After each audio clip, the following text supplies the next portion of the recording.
guys. How you doing? How's your day going? My day's going fabulous. Welcome back to Black. That's an Amy Winehouse CD, isn't it? God rest her soul. She was so talented. But welcome to Black Sheep Tarot and astrology and all the things that I may or may not have changed the official channel title to yet. We shall see. But today we're going to talk about something. I'm going back on my word a little bit. I did a video about how and why reading tarot cards work and what the kind of like the mechanism is behind it, the thought process, the interworkings, the mechanics. And I said in that video that you don't need to be psychic to be able to do it, and that I didn't consider myself psychic. And that's true. That's true. You don't need to be able to be a psychic to memorize the cards meanings and kind of infer which meanings are being referred to in your spread based on how they are placed with the other cards. However, since there are so many ways they can be interpreted, if you are a little psychic, it helps a lot because it helps you intuitively just tune into which aspect of that card the reading wants you to pick up on. That being said, anybody can kind of be psychic. All being psychic is being able to tune into subtle energies and subtle vibrations and subtle shifts and things around you that get imprinted or picked up on people's auras or things like that. Most people are a little bit, I'm going to tell you a story of when they're like, I was just thinking about that person and then my phone rang and it was them. And things that just mathematically are very unlikely to be a coincidence. Everybody's had experiences like that, or dreams that just come true, or feelings, or you just knew. And I have had that a lot too. So when I say I'm not psychic, I wouldn't consider myself a psychic. I wouldn't market myself at this time to give psychic readings or anything like that. I don't trust my ability to decipher the messages I'm getting. Is it my brain? Is it, the psychology of someone else's body language? Or am I subconsciously picking up on clues in my environment that are giving me this information? Or am I really picking up on the psychic subtle energy bodies? I can't always tell. That being said, I want to work on it, and I did a little research on how we're going to work on it. When I say we, I mean you and me. We're going to do this together if you want. But you clicked on this video, so I'm guessing you're interested. So I think it would help just in general in life, because this is an ability we're really all supposed to have. A lot of children have it. You may have memories of being able to do some things in childhood that you can't do anymore. Because we block it out, because to be so present and in touch with the 5D and to maneuver our surroundings in that way kind of takes us out of the mindset of being able to tap into the other things. I know, for instance, when I was a child, I remember vividly seeing things in the sky all the time. It looked like there was a skywriter in the sky all the time. I always saw shapes. I always saw designs. And I remember it. And it was kind of like when someone takes a picture and you see a flash, and then the flash, you close your eyes and you still see the flash, or the flash is really bright and you kind of look in the other direction and you can still see that flash. That was how solid it looked like. So not 100% solid, but pretty solid. Like it wasn't just this figment or this faded thing. And it would be like skywriters, lighters would go write designs. And I remember being bored in the car as a kid, just looking out the window, watching the designs in the sky. And I'd forgotten about it. I forgot that I could do that until my mom told me the story about, it was just, being a mom, trying to remember cute things. And she said she remembered when I was little in the backseat of the car telling her one time I saw God's eyes in the sky. And when she said that, it was weird because it triggered the memory. I remembered seeing like the outline of these eyeballs and neon skywriter type stuff opening and looking around and closing and disappearing again. And they were just giant eyeballs in the sky. So as a little kid, I'm like, oh, it's God's eyes. I just, made sense, God's eyes. And it was funny because when she said that, I remembered it. And when I had that memory, I started remembering all the other stuff I used to see. And it was very, speaking of children who can see things, my son just came in the room and he saw stuff all the time when he was a baby. It was crazy. He tuned it out because he started having some scary experiences, which I'll touch on in a minute. But I started remembering all the other stuff I used to see, and I'm like, wow, I did see stuff. And that's the case with a lot of children. My son, who just came, all three of my children have had some type of experience. But my older son, who just peeked in here, he had the most intense one. He used to see what I believe were ghosts. And he attracted some ones that weren't so nice, which I don't know why, because he was such a sweet little boy. I don't know if they like came to him, or I don't know if because I was in a bad marriage at the time, the energy just in the house wasn't so great. But I remember one time he was having a nightmare, and I went in to his room, and at first I just kind of like let him see things. I didn't discourage it. I would just be like, oh, you know, were they nice or this or that? And he would usually say, yeah. But then one time he was crying in his crib because he was little. I mean, barely talking, like 2.5. He talked really early, but he was still in the crib. He was probably like 2.5.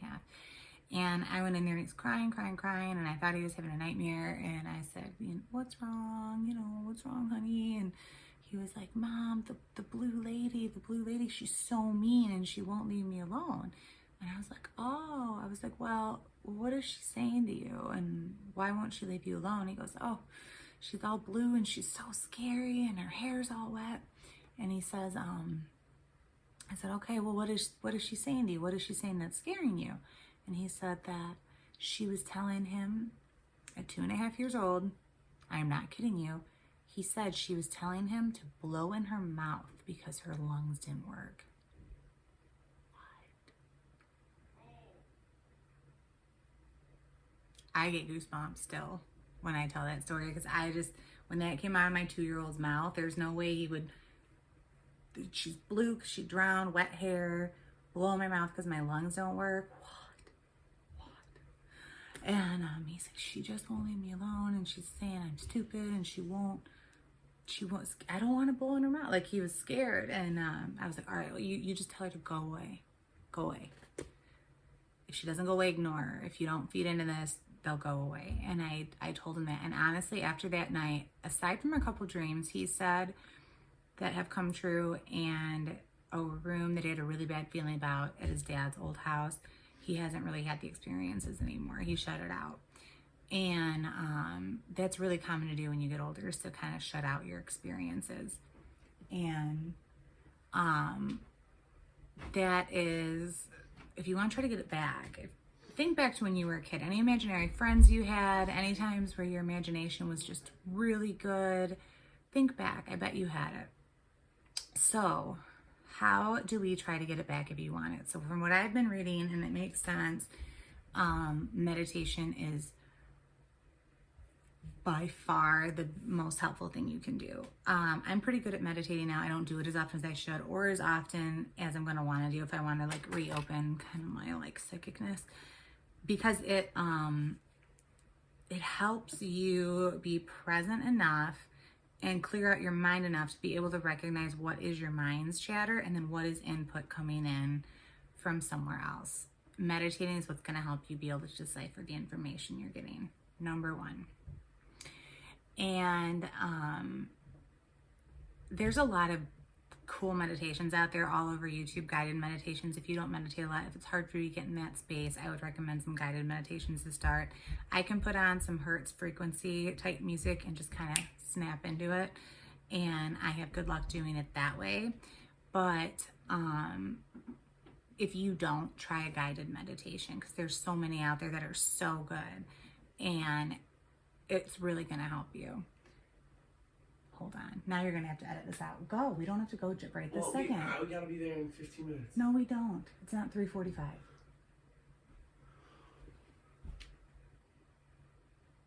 Ugh.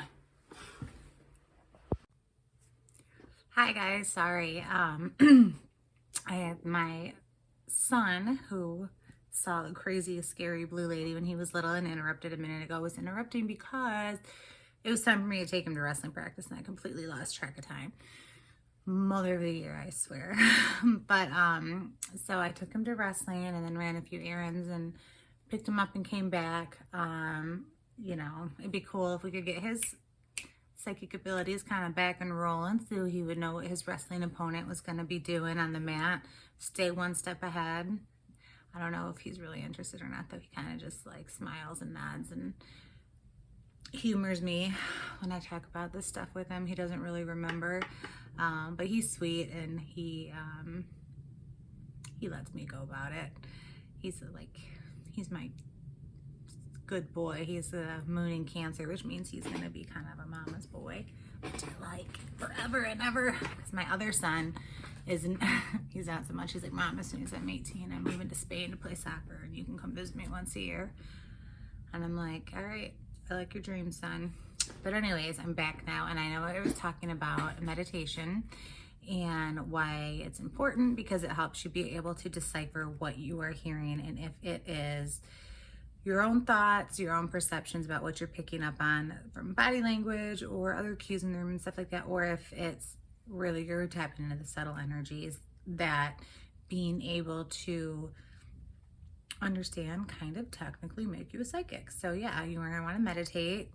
If you have issues doing so, find some guided meditations online. I think that covers the meditation part. The other thing that is interesting is you have a gland in your head called the pineal gland.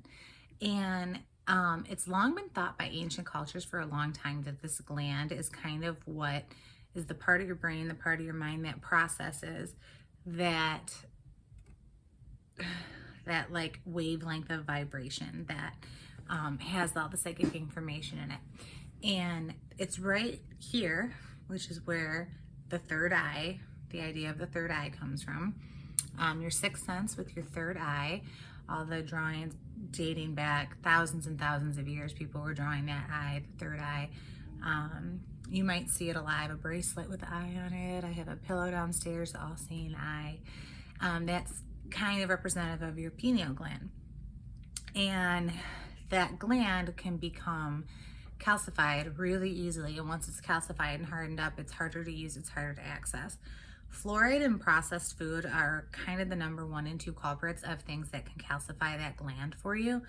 And there's a lot of fluoride, obviously, in toothpaste you hear, but there's fluoride-free options you can get, and tap water. Tap water has a lot of fluoride in it. And a lot of the water filters you buy don't actually filter fluoride, or so I'm told from what I've been reading. So you're gonna wanna be conscious of how much processed food you're eating and how much tap water or water you're drinking that might have the fluoride in it, if you're really trying to kind of open up that sense, open up your third eye and get in touch with that type of stuff. So those are 2 things to watch. And then you can decalcify it if it's already been calcified. I mean, I think it would eventually, if you stopped ingesting like fluoride or too much processed food, I think it would break down on its own. But something to help the process along would be iodine. You can take iodine supplements or vitamins, obviously, but it's also found in shellfish. So shellfish is a good option for getting your iodine source. And then also raw cacao. Yeah, the raw chocolate form. You can get like the powder. I get the little nibs, and it's a little bitter at first, but you get used to it, and then you really do feel like you're getting like a chocolate fix from it. And something that's in that will help decalcify your third eye. So those are some good dietary changes to make if you want meditation, staying away from fluoride and processed food, and upping your iodine and cacao intake will all help you with that. And then supposedly, like once you do that stuff and it's decalcified, there are actually quartz crystals inside your pineal gland, like in your brain, in your body. You have quartz crystal in your body, and it'll start to vibrate a little bit. And the more it vibrates and the more frequency it puts out, the more frequency it'll attract, back to law of attraction stuff. So that is,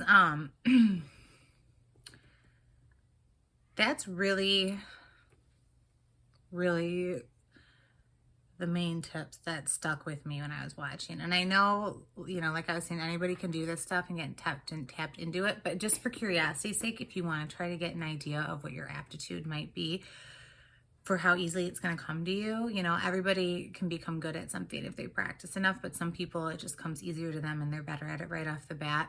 For this case, check out your birth chart and see what your Scorpio, Aquarius, and Cancer placements are, because those are the most psychic signs. So if you're heavy in those signs or you have prominent placements in that sign or those houses, you might find that this comes a little easier to you, might motivate you to want to get into it. Or if you find that you don't have a lot of placements that way, it's, you know, just kind of reassurance. Like if it's hard for you to get in touch with this and you feel like it's not working for you quickly, it's just more reassurance that, yeah, it's not going to come to you quickly, but that doesn't mean it's not going to. Here's why. And just stick with it. That might be kind of the reassurance you need. So that is what I am going to start doing in my life to try to start tapping into my psychic tendencies a little more.